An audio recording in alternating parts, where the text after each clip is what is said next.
안녕하세요. 플러그인 채플 도단전원교회 이만기 목사입니다. 7월 23일 목요일입니다. 최고 더울 때에 남들은 휴가를 가고 또 이럴 때에 우리가 묵상하고 어느 곳에 있든지 우린 휴가 가서든지 아니면은 일터에 있든지 아니면은 집에 있든지 말씀을 묵상하면서 하나님 앞에 감사한 생활이 저와 여러분의 삶이 됐으면 좋겠습니다. 이 로마서 2장 1절에서 11절 말씀에서는 사람이 살면서 남을 판단하는 것에 대해서 이야기를 합니다. 우리는 집에 있을 때나 직장에 있을 때나 휴가를 갔을 때나 어느 곳에 가든지 사람들을 판단하게 됩니다. 우리 속에는 판단하는 속성이 항상 있기 때문에 그런 거 아니겠습니까? 여러분, 남을 판단하되 정죄하지는 않는 사람이 되기를 바랍니다.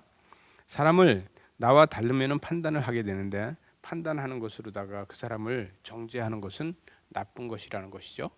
2절 말씀해 보니까 이런 일을 행하는 자에게 하나님의 심판이 진리대로 되는 줄 우리가 아노라 이렇게 하고 있습니다.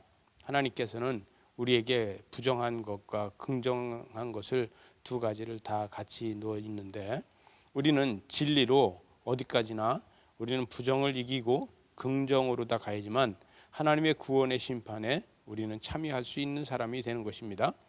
우리는 아브라함의 자손이요 선민이요 구원받은 자다 이렇게 이야기할 수 있지 않겠습니까? 그래서 3절 하반절에 보니까 내가 하나님의 심판을 피할 줄 생각하느냐 이렇게 얘기합니다. 아브라함의 자손이라고 심판을 피하느냐, 선민이라고 심판을 피하느냐, 구원받은 자라고 심판을 피하느냐? 그렇지 않다는 거예요. 왜?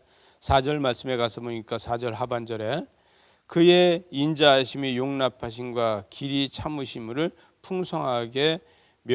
풍성함을 멸하시느니라 이렇게 멸시하느냐 이렇게 이야기하고 있는데 인자가 용납하고 길이 참은 것은 그럼에도 불구하고 어리석은 자들을 사랑하고 그들이 깨닫기를 기다린다 이렇게 이야기할 수 있겠죠. 진리를 왜곡하지 말라는 거예요. 진리를 왜곡하는 것은 나를 병들게 한다. 그래서 5절 말씀 다만 내 고집과 회개하지 아니한 마음을 따라 진노의 날 곧 하나님의 의로우신 심판 또 나타나시는 그날에 임할 진노에게 내게 쌓는도다 이렇게 하고 있습니다. 여러분 우리는 진리를 왜곡하면 나 자신을 병들게 해서 그 병들게 함이 결론은 심판에 이르게 한다. 심판은 보응이다. 6절에 가서 보니까 보응에 대해서 이야기를 하고 있고 그 다음에 7절에서는 참고 선을 행하며 영광과 존귀와 썩지 아니함을 구하는 자에게는 영생으로 하시고 이렇게 하고 있습니다. 여러분 우리의 삶에서 심판은 우리의 삶과 판단에 비례된다는 것을 믿으시지 않습니까? 우리는 비례되는 것을 보게 되는데 그럼에도 소망이 나를 만지는 삶이 됐으면 좋겠습니다. 소망이 나의 살아가는 목표가 됐으면 좋겠습니다. 소망을 만져가면서 소망 속에서 살아가고 소망이 나의 삶을 이끌어가고 이렇게 해서 오직 8절에서 보니까 오직 당을 지어 진리를 따르지 아니하고 불의를 따르는 자에게는 진노와 분노로 하시리라 이렇게 하고 있습니다. 진리를 따라가는 삶, 지혜를 따라가는 삶은 이거와 관계없는 삶입니다. 저와 여러분은 큐티하는 사람으로서 이거와 관계없는 삶을 살 수 있는 것입니다. 큐티는 부정을 바라보면서 큐티를 하지 말고 부정에서 긍정으로 바꿀 수 있는 것이 큐티고 묵상입니다. 기도는 부정한 것을 긍정으로 바꾸는 능력이 있어야 됩니다. 9절 말씀해 보니까 악을 행하는 각 사람의 영에는 환난과 곤고가 있으리니 먼저는 유대인에게요 그 다음엔 헬라인에게 있다는 거예요. 여러분 악을 행하는 자 부정을 행하는 자라는 날마다 고난이 따라다닌다 이렇게 이야기할 수 있겠죠. 주의 백성으로다 살아가는 것이 얼마나 감사합니까? 그리스도인으로다가 그 모든 것을 느끼고 그것이 얼마나 감사합니까? 여러분 그리스도인은 고난을 느끼고 또 이방인을 그 고난을 느끼고 이것이 서로 다르다는 거예요. 여러분 이방인들이 고난은 그것을 갖다가 재앙이라고 얘기하고 형벌이라고 얘기하지만 그리스도인의 고난은 그 고난이 감사로 다 바뀔 수 있다는 겁니다.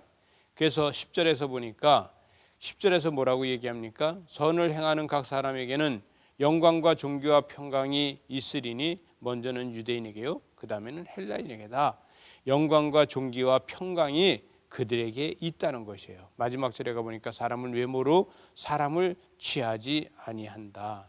하나님은 사람을 외모로 다 취하지 않는 분, 하나님의 사람은 믿음으로 모양을 취하는 거예요. 여러분, 저와 여러분이 사람을 모양으로 취하지 않고 믿음으로 취할 수 있는 저와 여러분 되시기 바랍니다. 그래서 하나님의 삶을 이루어갈 때 하나님께서는 우리를 통해서 외모를 보지 아니하시고 그의 믿음의 중심을 보면서 우리의 보화를 보아주신다는 것이죠. 이러한 묵상을 하는 저와 여러분 되시기 바랍니다. 기도하시겠습니다. 하나님 아버지, 감사합니다. 우리의 삶 가운데서 날마다 외모로 취하지 않고 사람을 그 중심을 볼 수 있는 이러한 삶이 되도록, 또 속이는 중심을 보여지고 또 용납하는 중심이 보여지고 또 남을 대적하는 중심이 보여져서 그들을 따르지 않고 오직 사람을 믿음으로 다 볼 수 있는 영육의 분별력을 허락하여 주시옵소서. 예수님 이름으로 기도리옵나이다. 아멘.